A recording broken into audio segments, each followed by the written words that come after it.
Testing. Okay. For those of you who don't know, I just did a stream in which my audio wasn't working for the first like 10 minutes, so I decided to redo it. Okay, make sure I'm going up there. Testing. Chat on my phone. We're just gonna give it a few minutes, guys, unless some more people get in here. Chat on my phone. We're just gonna give it a few minutes, guys. Okay.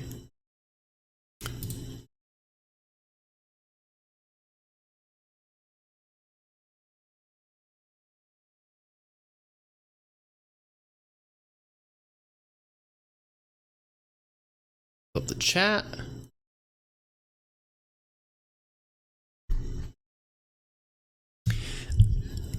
Alright, how is everyone doing today? It is the Naughty Investor coming at you with another video. Actually, today we're doing a live stream, but this will be turned into a video because YouTube automatically does that. So you'll probably see it in video format. I usually don't get a ton of people into live streams, but afterwards, once it's in video format, more people will see it. But how's everyone doing today? Let me know in the comment section. If you have any questions during the live stream, feel free to ask them. Super chats get priority, but I will answer as many questions as I can, depending on the volume of them. And super chats also support me as a creator, a content creator on the website. So if you do want to support me, do a super chat. And if you're not able to, that's completely fine as well. All you have to do is just ask me a question during the live stream. And if you're seeing this in video form, just ask me in the comment section. I will do my best to reply to each and every comment as long as YouTube notifies me, which YouTube has some trouble with. YouTube actually has a lot of trouble, and it has been a big problem for me lately. But I'm not talking about YouTube, we're talking about crypto today. Fundstrat's Tom Lee predicts new all-time highs for crypto by 2020. Now, Tom Lee is somebody who's been in the crypto game a very, very long time. He is someone who's made lots of predictions, not all of them accurate. However, I don't think just because you make inaccurate predictions, I don't think that invalidates you completely, right? I think there is still value to his opinion. He's still doing decent work. He's doing a lot of analysis on the crypto markets, on Bitcoin, on altcoins, and we're gonna get into this article. Let's give it a go. Fundstrat's global advisor founder, Tom Lee, has predicted that cryptocurrency prices will hit new historic highs by 2020. Lee delivered his comments during an interview with CNBC on April 28th. In the interview, Lee forecasted that Bitcoin has not completed its upward momentum and will likely reach new all-time highs around 2020 based on 11 signs that historically only take place in a bull market. Lee thus reiterated his previous prognosis made earlier this month when he said that a bull market is likely starting. Okay. Lee explained that 3 out of those 11 signs, blockchain technical indicators and trading volumes, indicate that the crypto winter has seen its end. In January, Lee's team observed that trading volumes on the blockchain turned positive at an annual rate, while the second sign popped up in April when Bitcoin closed above its 200-day moving average. That is a huge technical sign if you're a trader, if you're into trading stocks or even cryptos. 200-day moving average is a huge technical indicator if you're looking at when a price crosses above that. Another big one is the 100-day moving average.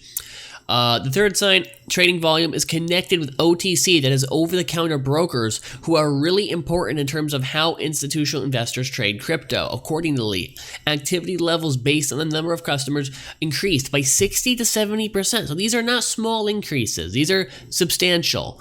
Quote, I think you're seeing that fundamentals are improving. Technicals are improving, and now there's real activity by essentially crypto holders. So I think a 2.5 standard deviation move for Bitcoin would take it to 14,000 US dollars. I'm not saying that's where it's going to go, but that's the magnitude of move that would be a catch-up. Earlier in April, Lee said that the Bitcoin Misery Index, which Lee designed with the aim of informing investors of how miserable Bitcoin holders are based on the coin's price and volatility, recently hit its highest figure since June 2016. He suggests that this could be a mixed signal, also noting that the main takeaway is that BMI reaching 67 is further evidence that the bear market for Bitcoin likely ended at 3,000 US dollars. So what he's saying basically there is that 3,000 US dollars was the floor. It was the bottom. It is a support level that we tested a couple times and we bounced out of that. So that's his point there, and he's basically making the point that the Bitcoin Misery Index correlates with that outcome. So I think this is interesting. I think, yes, of course, Tom Lee has not been 100% spot on, but there's still merit to him. He's still doing good work, and he's still someone who we should take his opinion seriously. Take it with a grain of salt, but take it seriously, okay? Checking my chat. Okay. Next up, we have some feuds in the crypto world. What else is new? This is becoming more and more commonplace in my opinion. Yeah.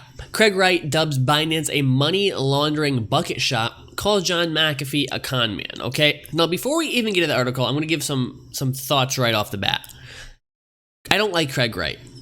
I'm not saying I hate him, but I don't like him. I don't think he's an honest person. I think he is lying about a lot of things, obviously, if you know anything about him. And I think he's just kind of throwing mud against the wall and seeing what sticks here, because Binance is a great company. It's a great exchange. No one I know has a problem with Binance, okay? So his whole thing against Binance is probably just because of the whole Bitcoin SV delisting. So he's not being honest there. I mean, I'd be mad too, but it's Binance's choice at this point. And just calling it a money laundering bucket shop isn't an argument. I mean, you could call something whatever you want. It's not an argument for it, right?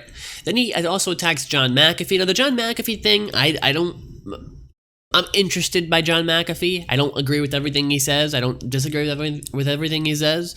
But he calls him a con man. That is actually more debatable. I mean, that's less debatable, rather, because a lot of people think he's a con man. I don't think he's a con man. I think he has done some shady things, but I wouldn't throw him out as a complete con man. I mean, he does have projects in the works. He's running for president or something. So that one is a little bit more shaky. Is he a con man? Isn't he? Okay, there's disagreement there. But the attack on Binance is really uncalled for, in my opinion. No one I know has a problem with Binance. I mean, could things be improved with Binance, with their user interface and things like that? Yeah, of course. But Binance is a powerhouse. Binance has a program where they pay people to learn about crypto. So is Coinbase. Binance has an affiliate program. So is Coinbase as well. Binance has one of the largest selections of altcoins. Binance has never had a huge hack, or at least that we know of. So to attack Binance is rather ridiculous, to say the least. All right, so I really don't even need to read the article. I kind of already gave a synopsis of what happened. We're gonna move on to the markets today. Markets today, mostly flat. I mean, there's been some slight losses, but most of your top coins are just sideways on the day, slight red. Nothing too crazy. Biggest gainer on the day is Next and Crypto.com. Again, very, very small gains, so nothing going on today. Not huge losses, not huge gains. Raven coin down 11.30% on the day, followed by ABBC coin down almost 10%. Total market cap at just under 170 billion US dollars. Bitcoin dominance sitting at 54.8%. I'm the Naughty Investor. If you enjoyed the video, guys, be sure to leave a like, subscribe, share the video, and turn on post notifications so you are updated whenever I live stream. I usually live stream late at night, so I don't get a ton of viewers until the video is the live stream is converted to a video. Then more viewers come in. But I like streaming late at night. If you're a late night person like me, you might enjoy the stream. That's it, guys. I'll catch you next time, and have a great day.